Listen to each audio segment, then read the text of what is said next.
Igice cya 19. Pilato acira Yesu urubanza. Nuko Pilato ahera akajyana Yesu amukubita imikoba. Abasirikare baboha ikamba ry'amahwa barimwambika mu mutwe, bamwambika n'umwenda w'umuhengeri. Baramwegera baramubwira bati, "Ni amahoro, mwami w'Abayuda?" Bamukubita inshyi. Pilato yongera gusohoka arababwira ati, "Dore ndamusohoye, ndamubazaniye, ngo mumenye yuko ari nta cyaha mubonyeho." Nuko Yesu asohoka yambaye ikamba ry'amahwa n'umwenda w'umuhengeri. Pilato arababwira ati, "Uwo muntu nguyu." Abatambyi bakuru n'abasirikare bamubonye batera hejuru bati, "Mubambe, mubambe." Pilato arababwira ati, "Muba rimwe mumujyana mumubambe, kuko njyewe ntamubonyeho icyaha." Abayuda baramusubiza bati, "Dufite itegeko, kubw'iryo tegeko akwiriye gupfa kuko yigize umwana w'Imana." Pilato yumvise ibyo arushaho gutinya. Nuko yongera kwinjira mu rukiko maze abaza Yesu ati, "Wavuye he?" Ariko Yesu ntiyagira icyo amusubiza. Pilato aramubaza ati, "Uranyihorera?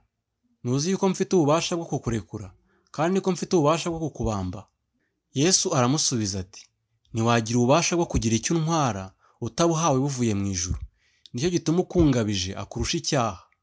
Uhereye ubwo Pilato ashaka uburyo bwo kumurekura, ariko Abayuda batera hejuru bati, "Nurekura uyu uraba utari inshuti ya Kayisari, kuko umuntu wese wigize umwami aba agomeye Kayisari." Nuko Pilato yumvise ibyo asohora Yesu, yicara ku ntebe y'imanza ahantu hitwa amabuye ashashwe. Mu Ruheburayo hitwa Gabata. Ubwo hari ku munsi wo kwitegura ibya Pasika, hari nk'isaha 6. Nuko abwira Abayuda ati, "Nguyu umwami wanyu."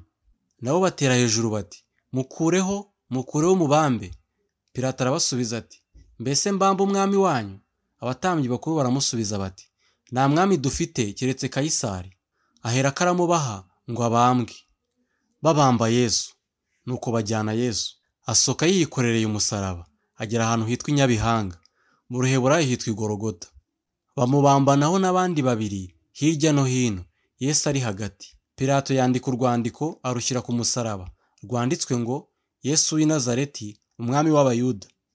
Urwo rwandiko benshi mu Bayuda bararusoma, kuko ahantu babambye Yesu hari bugufi bw'umurwa, kandi rwari rwanditswe mu Ruheburayo no mu Ruroma no mu Rugiriki. Nuko abatambyi bakuru b'Abayuda babwira Pilato bati, "Ntiwandike ngo umwami w'Abayuda, ahubwo wandike uti yiyise umwami w'Abayuda." Pilato arabasubiza ati, "Icyo nanditse ntacyanditse." Nuko abasirikare bamaze kubamba Yesu bajyana imyambaro ye, bayigabanyamo 4, umusirikare wese umugabane we, ariko hasigara ikanzu ye. Iyo kanzu ntiyari ifite umubariro, ahubwo yari iboshywe yose uhereye hejuru ukageza hasi. Nuko baravugana bati, "Twe kuyitanyagura, ahubwo tuyifindire, turebe uri bube nyirayo uwo ari we." Bavuze ibyo ngo ibyanditswe bisohore ngo, "Bagabanya imyenda yanjye, kandi bafindira umwambaro wanjye." Nuko abasirikare babigenza batyo. Nyina wa Yesu na nyina wabo na Mariya muka Kilopa na Mariya Magadalena bari bahagaze ku musaraba wa Yesu. Nuko Yesu abonye nyina n'umwigishwa yakundaga ahagaze bugufi, abwira nyina ati, "Mubyeyi, nguyu umwana wawe." Maze abwira uwo mwigishwa ati, "Nguyu nyoko." Uhereye uwo mwanya uwo mwigishwa amujyana iwe. Urupfu rwa Yesu. Hanyuma y'ibyo Yesu amenye yuko noneho byose birangiye, agira ngo ibyanditswe bisohore rwose, niko kuvuga ati, "Mfite inyota." Hari hateretse ikibindi cyuzuye vino isharira. Nuko benda sipongo yuzuye iyo vino isharira, bayishyira ku rubingo barayimusomesha. Yesu amaze gusoma iyo vino aravuga ati, "Birarangiye." Acurika umutwe, umutima uraca. Uwo munsi wari wo kwitegura Pasika, kandi Abayuda ntibashakaga ko imibiri iguma ku musaraba ku isabato, kuko iyo sabato yari umunsi mukuru. Niko gusaba Pilato kubavuna amaguru ngo babamburwe.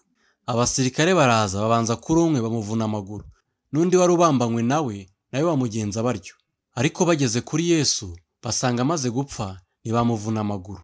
Ariko umwe muri bo amucumita icumu mu rubavu. Uwo mwanya havamo amaraso n'amazi. Uwabibonye niwe ubihamije, kandi ibyo hamya ni iby'ukuri, kandi azi ko avuga ukuri ngo namwe mwizere. Kuko ibyo byabereye kugira ngo ibyanditswe bisohore ngo, "Nta gufwa rye rizavunwa." Byongeye kandi ibindi byanditswe biravuga ngo, bazabona uwo bacumise. Yosefu na Nikodemo bahamba Yesu.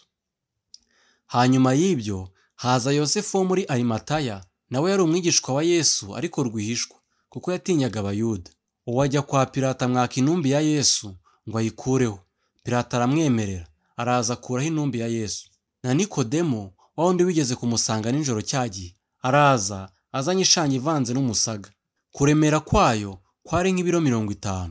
Bajyana intumbi ya Yesu bayizingira mu myenda y'ibitare hamwe n'iyo mibavu, nk'uko abayuda bagenzaga bahamba. Aho hantu yabambwe hari agashyamba, kandi muri ako gashyamba hari imva nshya itarahambwamo umuntu. Aho niho bahambye Yesu, kuko wari umunsi wo kwitegura kw'abayuda, kandi iyo mva yari iri hafi.